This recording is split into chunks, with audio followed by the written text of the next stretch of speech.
Have you ever felt more at home in the quiet of your own mind than in a crowded room?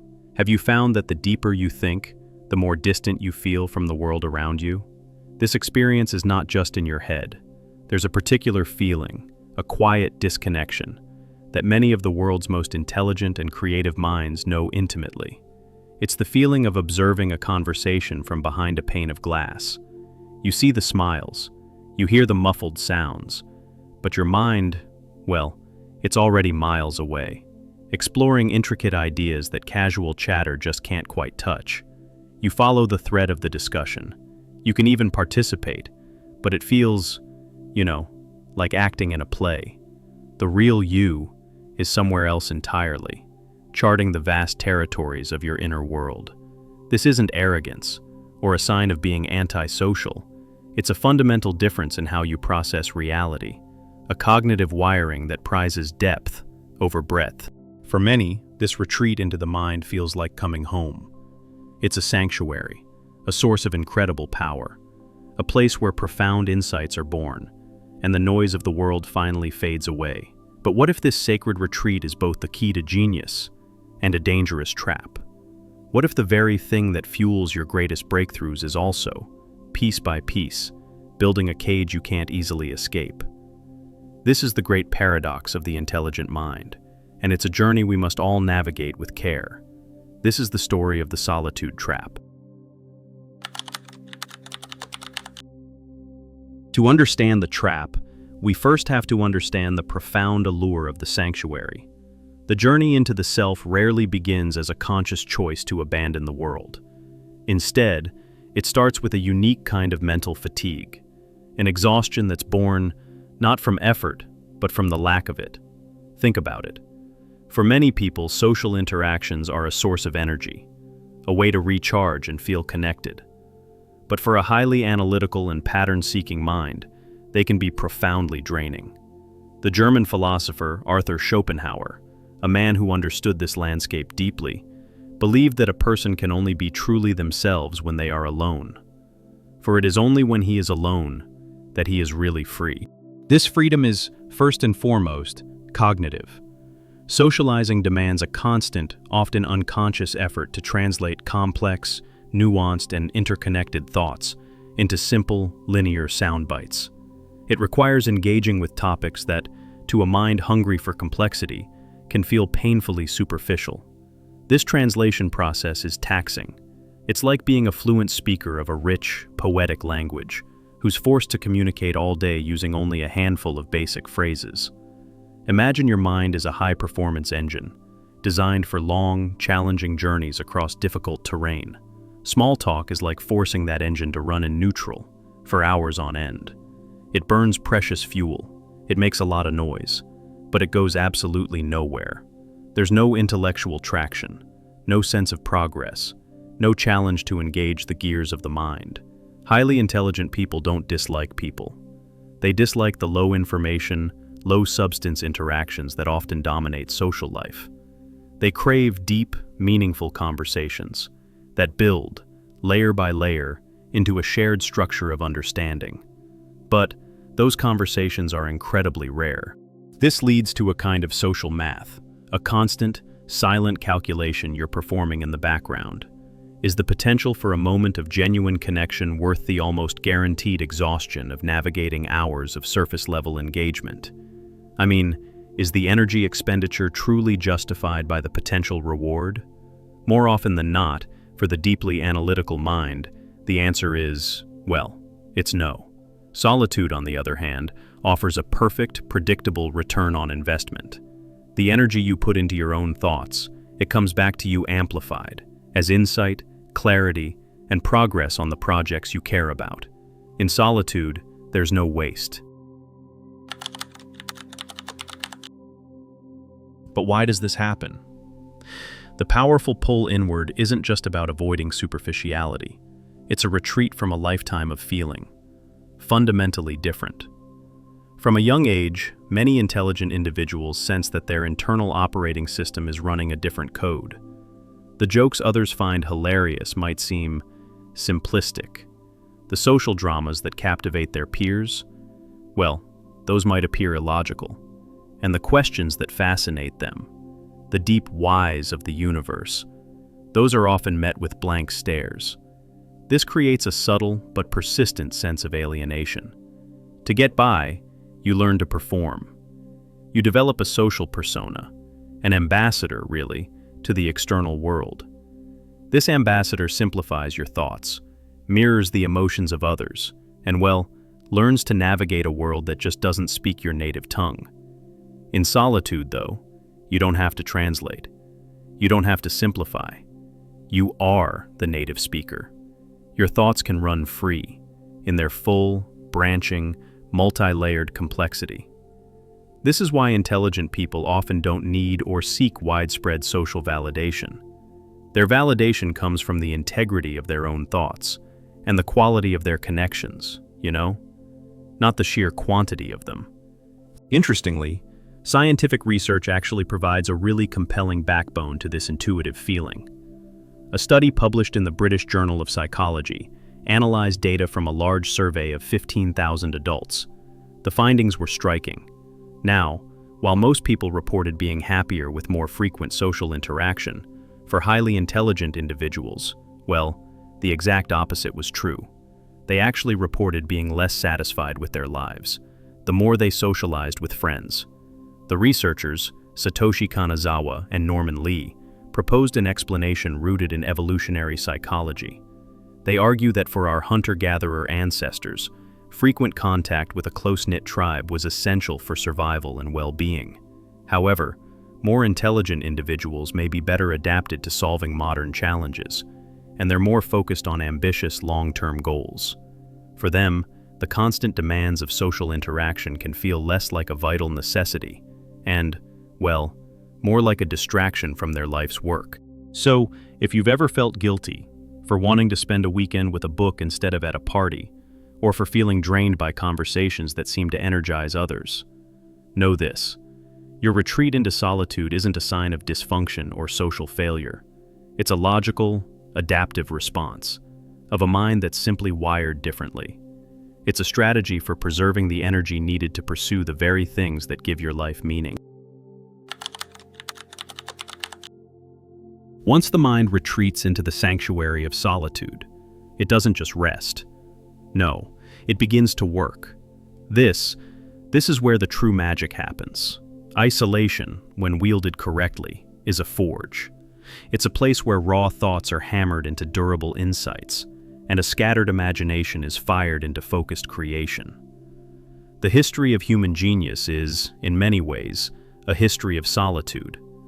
Major breakthroughs in art, science, and philosophy rarely happen in a crowded meeting room or at a noisy party. They're born, instead, in the profound quiet of a study, the focused isolation of a lab, or the contemplative loneliness of a long, solitary walk. Modern neuroscience is beginning to give us a clue as to why this is. Our brains, they have a network of regions known as the default mode network, or DMN. Think of it as, well, the brain's creative engine, or its internal sandbox. It activates when we disengage from the outside, task-oriented world. When we daydream, let our minds wander, or even reflect on our past and future. Solitude, that's the key that really starts this engine. It drastically reduces that fire hose of external stimuli, and that allows the DMN to really get to work. It's in this state, this quiet state really, that the brain begins to make novel, unexpected connections. It'll connect seemingly unrelated ideas, dredging up old memories, and then combining them with new information to form something entirely original. Let's think about the story of Sir Isaac Newton. Back in 1665, a devastating wave of the bubonic plague. It forced Cambridge University to close its doors. Newton, who was just a young man in his early 20s then, found himself in quarantine at his family home for over a year. For many people, that would have been a time of terrifying boredom and just stagnation. But for Newton, it became what historians now call his annus mirabilis, his year of wonders. In that profound solitude, you see, completely free from all the usual distractions and demands of university life, his mind was truly unleashed. He laid the foundational groundwork for what would become calculus. He discovered the principles of optics by experimenting with prisms in his darkened room. And, as that famous story goes, he had the pivotal insight that led to his law of universal gravitation. His story, really, is one of the most powerful proofs that when the world outside goes quiet, your mind, that's when it can begin to speak its most profound truths.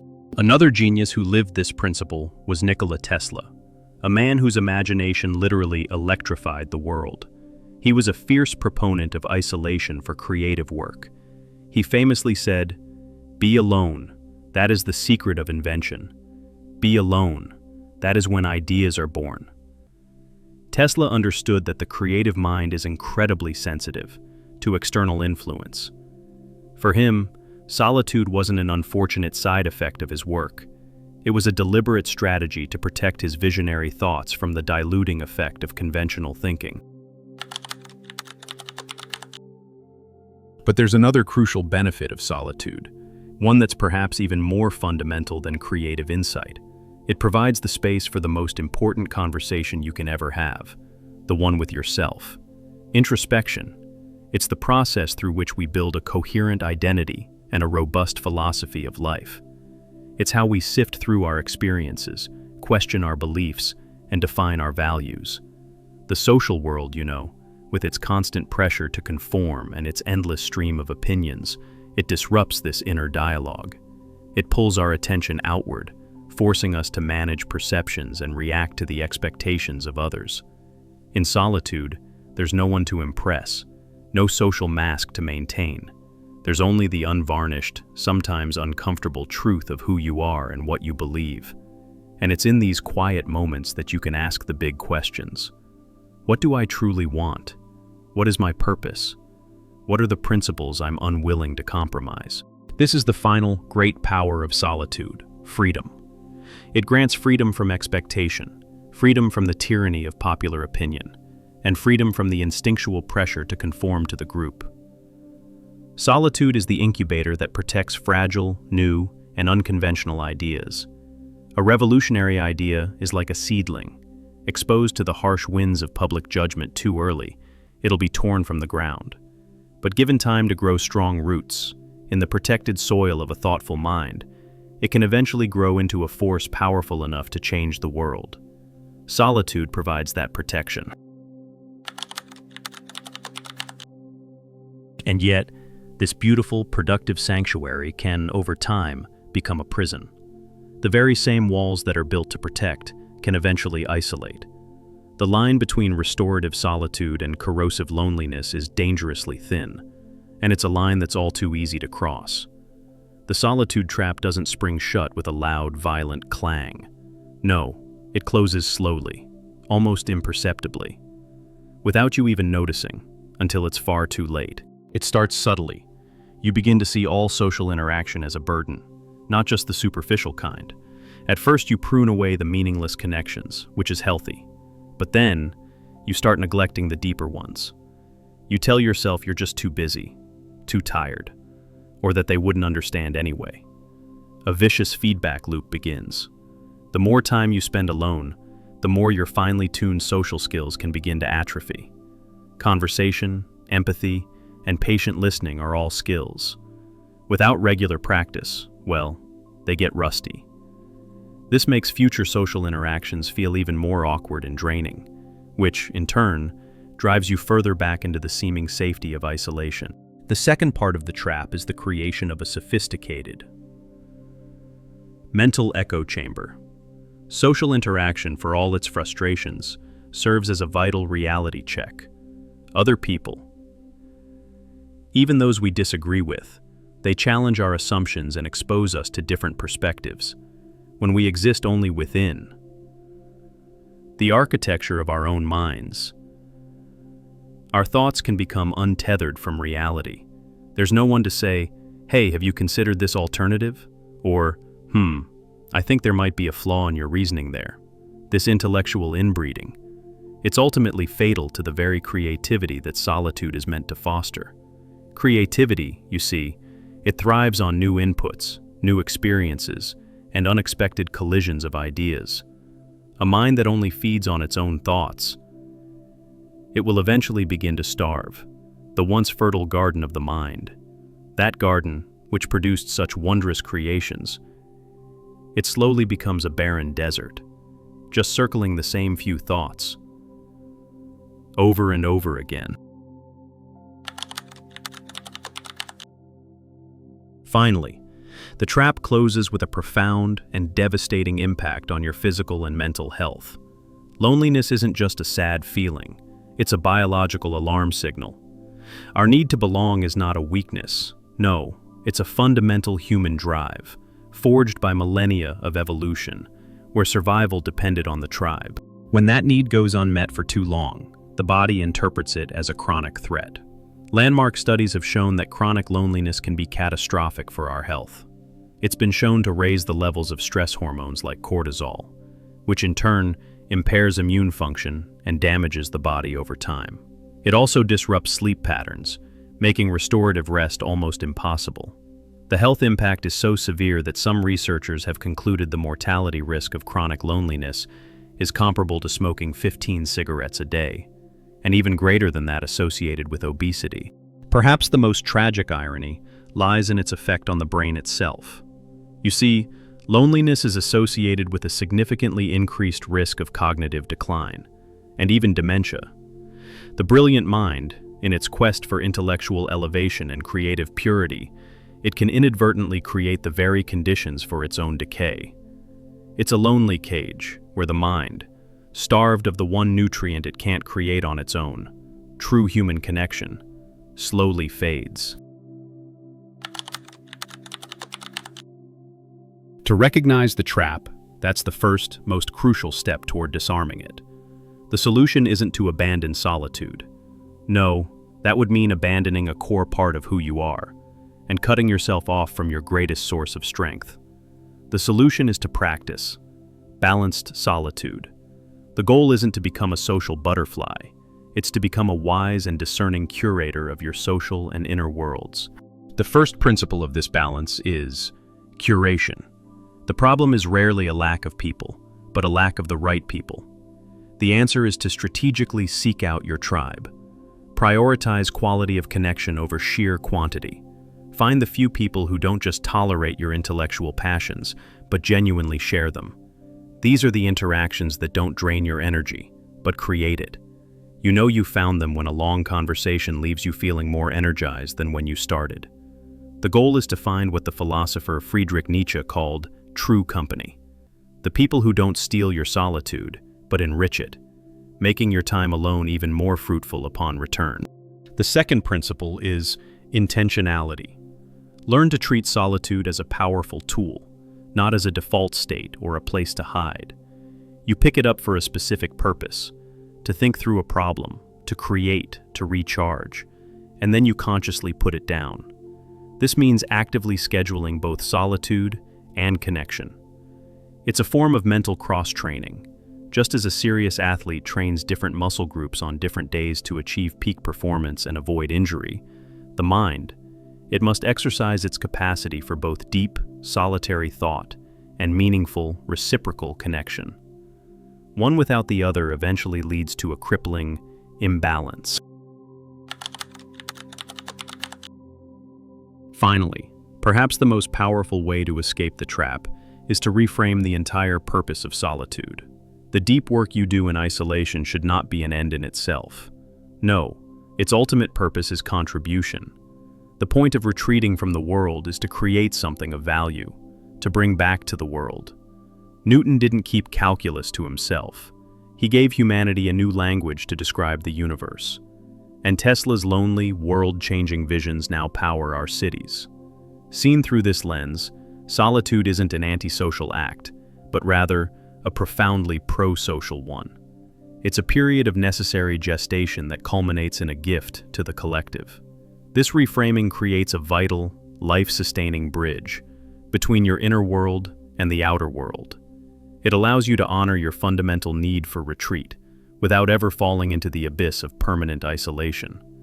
Your time alone becomes a service, not an escape. We've journeyed through the irresistible allure of the inner world, witnessed the fire of the creative forge, and mapped the closing walls of the Solitude Trap.